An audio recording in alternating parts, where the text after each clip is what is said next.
Hi super fans, I am Swapnil और ये है breakdown guardians of the Galaxy volume 3 के ट्रेलर का। Part of the journey is the end और guardians की टीम के लिए ये एंड काफी नजदीक है क्योंकि वॉल्यूम 3 इस टीम के लिए लास्ट मूवी के रूप में होगी। और इस ट्रेलर की वजह से जहां एक तरफ मूवी से रिलेटेड बहुत सारे रूमर्स और डिटेल्स कंफर्म हुई है, तो वहीं साथ ही इस ट्रेलर में छुपे बैठे हैं बहुत सारी हिडन डिटेल्स और ईस्टर एग्स जिनका ब्रेकडाउन करूंगा मैं इस वीडियो में। तो without wasting any more time, let's begin the trailer breakdown.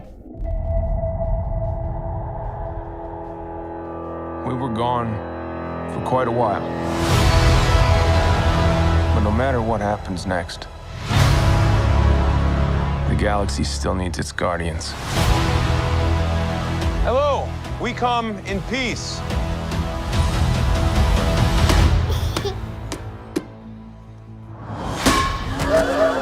Come on, Drax. Seriously, dude? No! Ow!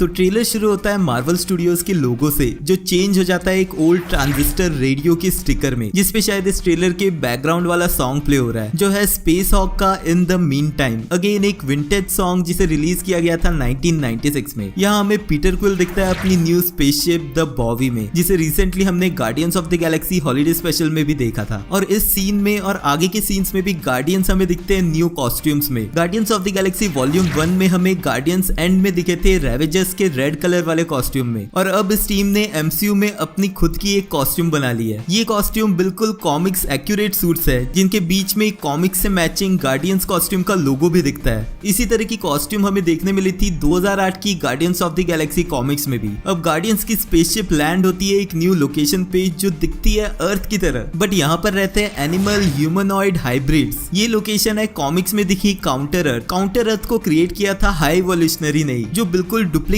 था हमारी एमसीयू की अर्थ का। और कॉमिक्स में यहाँ के इन एनिमल ह्यूमनॉइड्स को न्यू मैन कहा गया है। जब ये स्पेसशिप काउंटर अर्थ पे एंटर करती है तो वहां पर हमें एक आइलैंड के बीचों बीच स्टैच्यू ऑफ लिबर्टी जैसा एक स्ट्रक्चर भी दिखता है। मोस्ट प्रोबेबली ये स्टैच्यू ऑफ लिबर्टी भी एक एनिमल वर्जन में होगा। काउंटर अर्थ पे हमें कई अलग अलग तरह के एनिमल्स के ह्यूमनॉइड फॉर्म्स दिखते हैं, जिनमें से एक छोटी सी बच्ची भी है जिसकी बॉल जब गलती से ड्रैक्स के पास चली जाती है तो वो उस बॉल को उठा के उसे ही हिट कर देता है। और मोस्ट प्रोबेबली ड्रैक्स के लिए ये काफी फनी मोमेंट रहा होगा, लेकिन इसी वजह से काउंटर अर्थ के लोग उन पे अटैक करने लगते हैं। बट काउंटर अर्थ पे बोवी से बाहर आते हैं सिर्फ 5 गार्डियंस और रॉकेट यहाँ पर मिसिंग है। बट फिलहाल के लिए वरी नॉट, क्योंकि मोस्ट प्रोबेबली रॉकेट और क्रैगलिन बोवी को ड्राइव कर रहे होंगे लैंडिंग के टाइम। देखते हैं आगे का trailer.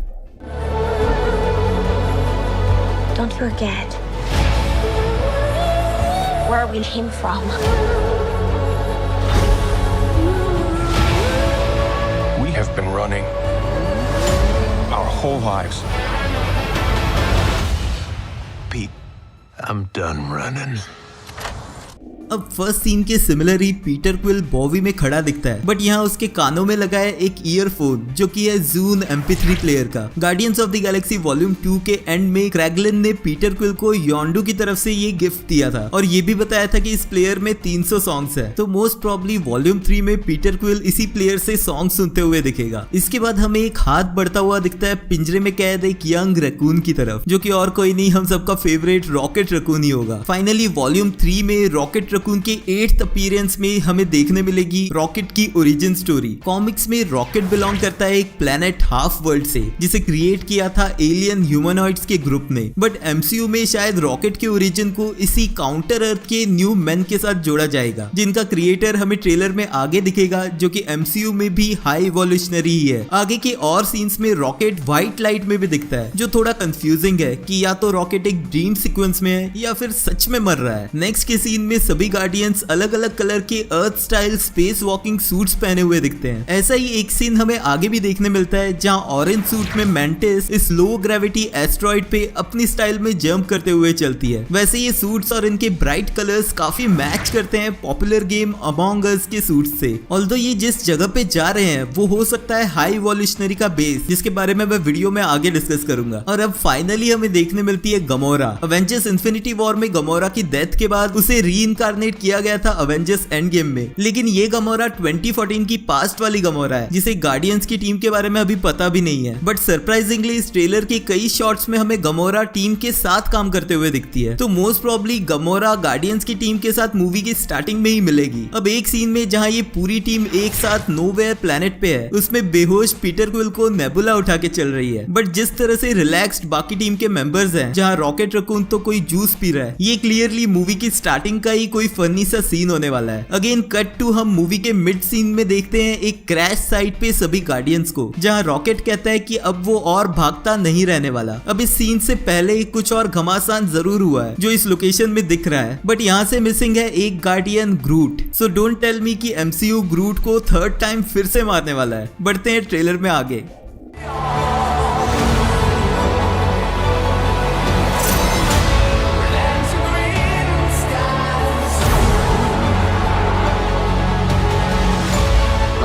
We'll all fly away together. One last time. Into the forever.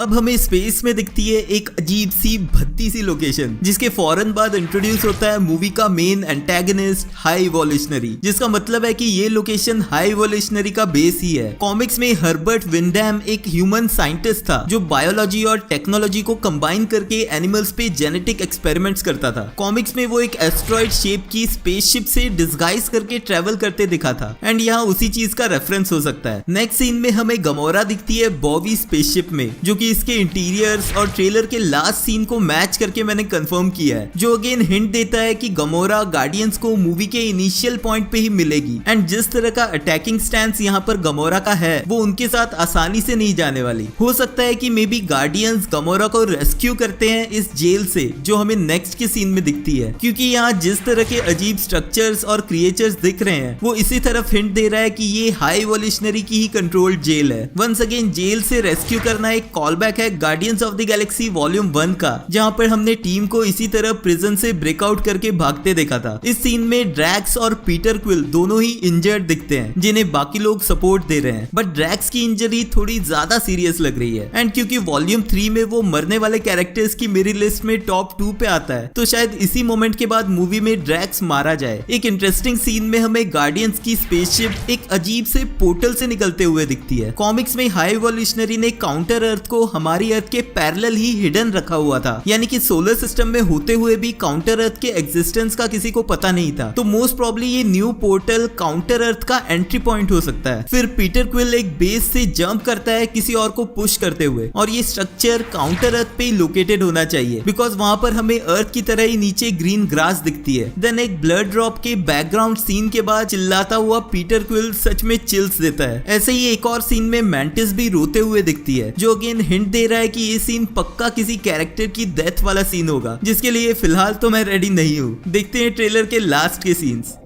That beautiful sky.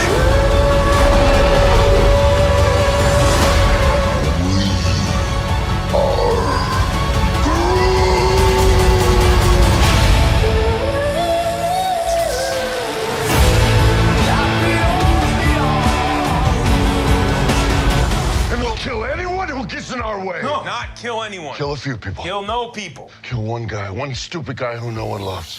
Now you're just making it sad. अब हमें देखने मिलती है रॉकेट रकून की गर्लफ्रेंड, लेकिन ये एक रकून नहीं, एक ऑटर है, और इसका नाम है लाइला। मार्वल कॉमिक्स में रॉकेट की लवर लाइला एक ऑटर है जो एक एलियन प्लेनेट पे टॉय मेकिंग कंपनी चलाती है। आई नो ये फनी है, बट यही कॉमिक्स की स्टोरी रही है। अब MCU में भी लेडी लाइला को एक और सेंटिएंट ऑटर के रूप में दिखाया गया है, यानी कि ये अज्यूम किया जा सकता है कि ये भी हाई इवोल्यूशनरी के एक एक्सपेरिमेंट का ही रिजल्ट होगी। अब हो सकता है कि ये सीन प्रेजेंट का ना होके एक फ्लैशबैक के रूप में दिखाया जा रहा हो, जहां रॉकेट ने खुद को बचाने के लिए लाइला को मरने दिया, जिस चीज को कवर अप वो करेगा अब अपने सेक्रीफाइस से। बट आई स्टिल होप कि ये प्रेजेंट सिचुएशन हो जहां long lost love birds, I mean love raccoon और ऑटर कई सालों बाद फिर मिलते हैं। अब दौड़ते हुए गार्डियंस को कट ऑफ करता है एक जायंट रेड मॉन्स्टर जिसके कई सारे दांत है। इस मॉन्स्टर को हमने पहले भी guardians of the Galaxy volume 2 की स्टार्टिंग में देखा है, जिसका नाम है अबिलिस्क। एंड फाइनली हमें फर्स्ट लुक मिलता है एडम वॉरलॉक का। अब ये कोई कोई सरप्राइजिंग बात नहीं है क्योंकि ये ऑलरेडी पता था कि Adam warlock guardians of the Galaxy volume 3 से एंट्री कर रहा है। लेकिन यहाँ सरप्राइजिंग है एडम वॉरलॉक का लुक, जहाँ पर उसके सिर के बीचों बीच विजन की तरह एक स्टोन लगा हुआ है। और हाँ, कॉमिक्स में ये एक इन्फिनिटी स्टोन ही था।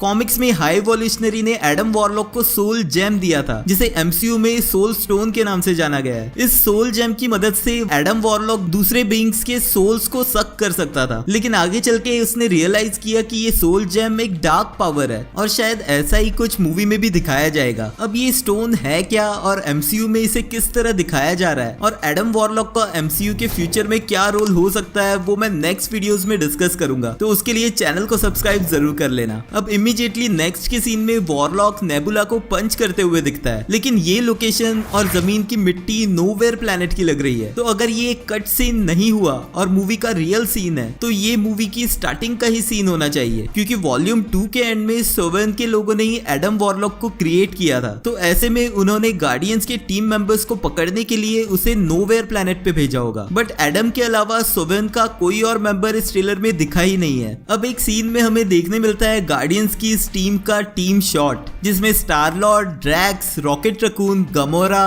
ग्रूट, नेबुला और मेंटिस है। यहाँ सिर्फ मिसिंग है क्रैगलिन और कॉस्मो। अब ये सीन इस फ्रेंचाइजी का कॉलबैक सीन्स में से एक है। वॉल्यूम 1 में भी इसी तरह गार्डियंस को एक साथ वॉकअप सीन में दिखाया गया था एंड फाइनली यहाँ फिर से हमें ये पूरी टीम एक साथ ऐसे चलते हुए दिखती है। अब ट्रेलर की लास्ट लाइन एमसीयू हिस्ट्री की मोस्ट आइकॉनिक लाइंस में से एक है, जिसे कहता है ग्रूट, और वो है वी आर ग्रूट, जहां पर हमें ग्रूट और Star Lord back to back खड़े शूट करते हुए दिखते हैं। बट यही line we are Groot use की गई थी Guardians of the Galaxy volume 1 में, तब जब मूवी के क्लाइमैक्स में ग्रूट ने बाकी गार्डियंस को बचाने के लिए अपना सैक्रिफाइस किया था। तो ऐसे में क्या फिर से ग्रूट को सच में एक और सैक्रिफाइस करते हुए दिखाया जाने वाला है? लेकिन इस सीन के बाद होता है लोगो रिवील, जिसके बाद एक फनी मोमेंट के रूप में ड्रैक्स और पीटर क्विल की बैंटर दिखाई गई है, जहां फाइनली ट्रेलर खत्म होता है। अब ट्रेलर देखने के बाद इतना तो क्लियर है कि ये मूवी एक्सपेक्टेशन से ज्यादा इमोशनल होने वाली है। Guardians of the Galaxy volume 1 में जहां ग्रूट ने सैक्रिफाइस किया था, वहीं वॉल्यूम 2 में योंडू का सैक्रिफाइस दिखाया गया था, और वॉल्यूम 3 में मुझे एक्सपेक्टेड है कि रॉकेट रकून का सैक्रिफाइस दिखाया जाएगा। बट इस ट्रेलर से ऐसे लग रहा है कि मूवी में रॉकेट, ड्रैक्स और ग्रूट तीनों के मरने के चांसेस इक्वल है। इस बारे में अपने थॉट्स मुझे कमेंट्स में लिख के बताना। अगर ये ट्रेलर ब्रेकडाउन आपको अच्छा लगा है तो प्लीज वीडियो को लाइक कर देना, क्योंकि वो एकदम फ्री है। Thank you for watching this video. मिलते हैं नेक्स्ट वीडियो में।